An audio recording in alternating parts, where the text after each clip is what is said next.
This is the ultimate feral tanking guide for Phase 2 of Season of Discovery, including runes, talents, gears, professions, consumables, absolutely everything you need to know. Let's get into it. First up, let's take a very quick look at what the stat priority is going to be for us. Don't worry, I'm going to give you the entire biz list anyway, but it's very important to know what stats we should actually be aiming for, especially when we're leveling. First up is going to be hit chance. Of course, this is going to improve our chance to hit. No brainer there. The second is going to be strength. The third is going to be stamina. Fourth is going to be agility, and lastly, we're going to want some attack power. We're going to have a really firm mix of these stats on all of the gear I'm going to be showing you today. And that is going to be for leveling, pre-biz, and biz from Nomagon. One other thing that has been added in Season 2 of Phase 2 even, of Season of Discovery is skill books. The main one we're going to be looking at here that's useful for tanks is Deeper Wilds. You can get this in Scarlet Monastery's Graveyard, and it drops off mobs in there. This is going to decrease the cost of your Mark of the Wild by 50% and increase its duration. Revive is another useful one where you can bring a dead player back to life with 15% health and mana, but overall, as a tank, Deeper Wilds is the only one really that matters to us. Now on to the talents and runes, the most exciting bit of course. First up, we're going to put 5 out of 5 points into Ferocity, reducing the cost of a lot of our spells by 5 rage or energy. We're then going to go down to the next line, increasing our thick hide to 5 out of 5, increasing our armor contribution from items by 10%. Obviously, as a tank, we want as much armor as possible. We're not going to put anything into Feral Charge, more on that in a minute. We are going to put 3 points into Sharpened Claws, increasing our crit chance while in bear form. I'm then going to put 4 points into Feral Instinct, increasing our threat generation, of course very useful as a tank. This opens up the next line of talents where I'm going to put 2 into Primal Fury, giving us a 100% chance to generate an additional 5 rage whenever we crit. I'm also going to put 3 points into Predatory Strikes, increasing our melee attack power in bear form by 150% of our level. 1 point is going into Fairy Fire. This decreases the armor of the target for 40 seconds, which is obviously very, very useful and is more of a support ability that we can use to, get the boss dead quicker. 2 points are going to go into Savage Fury, increasing the damage of our Claw, Rake, Maul, and Swipe by 20%. With 5 points going into Heart of the Wild then, increasing our intellect by 20%. In addition to that, while in bear form, our stamina is increased by 20%, which is obviously fantastic. And lastly, we're going to put 1 point into Leader of the Pack. Now, while in cat, bear, or dire bear form, the leader of the pack increases ranged and melee crit chance for party members by 3%. Specifically, feral DPS are not going to be taking this either, so you're very safe in taking this point, even if there are feral DPS players in your dungeon or raid. The main reason is because they are taking Furor. If you would like to see my Feral DPS guide, check that out on my channel and I'll put a link below. That takes us up to level 40. Now let's get onto the runes. We're going to be taking Survival of the Fittest on the chest rune, reducing the chance that we ourselves are going to be critically hit by a whopping 6%, and reduces overall damage taken by 10%. And that is going to be while we're in bear form, which of course we will be. On the leg rune then, it's going to be Skull Bash.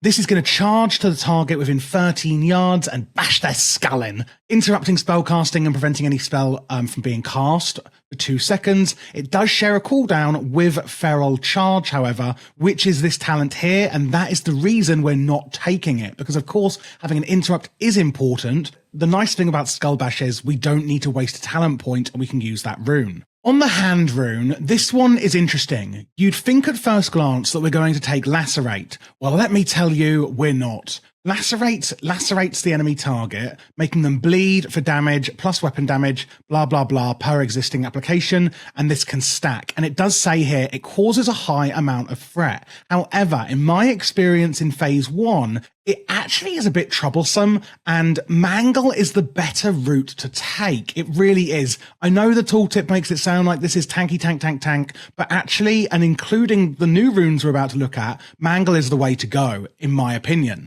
Mangle the target for 160% of normal damage and cause them to take a 30% additional damage from bleed effects and shred for 1 minute, which we're not going to be using. This ability benefits and triggers all effects associated with Claw and Maul. Maul is a attack we're going to be using when we go into combat anyway, so it makes sense. And especially when we go onto the waste rune, where the only three options we have is Eclipse, Nourish, and Berserk, meaning Berserk as a feral tank is the only option we really have. When activated, it causes your Mangle in Bear, not Lacerate, remember, to hit up to 3 targets and have no cooldown. And reduces the energy cost of your cat form. You don't care about that. Requires bear form, cat form, or die bear form. Clears the effect of fear and makes you immune to fear for the duration. So when we use Berserk, as you can see here, it's going to cause our Mangle to hit up to 3 targets and have no cooldown, which is really, really massive. And I think that what they're really doing for us bears is it's actually fixing the issues we had there from phase 1, with Lacerate, etc. So I do think it's really good to still go with Mangle and not Lacerate. Let me know your thoughts down below in the comments if you disagree. I'd like to hear if you guys have been theory crafting around this at all. And if you guys want to watch, I am actually going to be streaming on my Twitch for Season of Discovery Phase 2 on my Druid, especially over this weekend. Lastly, on the foot rune, we're going to be going with Survival Instincts, granting you 30% of maximum health for 20 seconds. After the effect expires, the health is lost, however. In addition, you regenerate 5 rage every time you dodge while in bear form, 10 energy in cat, or 1% of maximum mana in any other form. And this is, of course, fantastic. Putting all of these together, then, it's going to be really simple. We're just going to be spamming our Mangle, especially when we've got our Berserk up. And you can swap in some swipes in there as well. This is going to be useful. When you go into combat, use your Maul. We're really not using many abilities here, of course, and then taunting when we need to. But I think with the Berserk and Mangle together, our Fret, etc. is going to be much better in phase 2 than it was in phase 1. Let me know again your comments down below regarding that. Now let's have a look at what gear we're actually going to get to use all of this with. So first up, this is the pre-biz list that I've got. So there's a lot of different options and it depends how you play as what we're going to use. So on the head, you can either use level working, there's a few world drops, and there's also a tailoring one. TLDR, I'm going to go through these quite quickly and not really hover over the tooltips for too long because they're just going to have the stats on that I've showed you, agility and strength and stamina. It really is that simple on most of them. They're not that interesting. I will go through the biz list in a bit more detail, however, just to let you know. So pretty obvious on the head slots where we're going to get these. On the neck, you can go for the Tiger.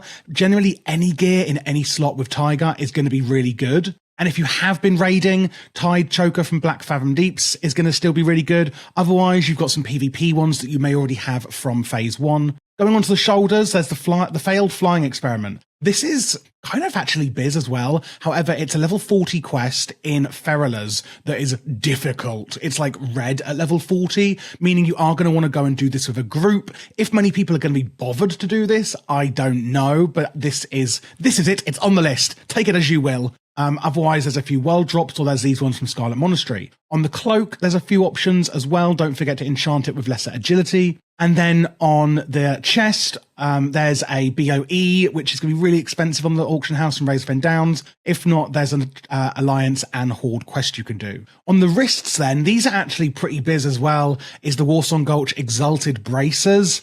So you can get those before you go into the raid, because technically pre-biz is like pre-raid gear. Well, sort of, when I'm reading through this list. There's a few world drops, etc. And again, go for like bear or tiger gear if you can find it. On the gloves, you've got another option from Razorfen Downs, another Alliance and Horde quest. Or if you have level working from phase 1, then you're already going to have the void touch and you're not going to care about upgrading until we get best in slot. Same sort of thing on the waist. There's a few quest options that I would just go with for these. On the legs, I would go for the Imposing Pants of Agility. These should be quite cheap on the auction house. For the feet, I would do the Excelsior quest in Stranglethorn Vale. It's level 38. And then on the rings, I would just keep whatever you have from phase 1. If you have the Protectors or Legionnaires one, which is the Honoured PvP ones, then fantastic. Some of these are actually still biz at level 40 anyway. If you have the Seal of Rin or Seal of Sylvanas, like they're generally going to be pretty good. I wouldn't waste too much time trying to farm these. And on the weapon, honestly, just go to the PvP event if you haven't already got something from BFD.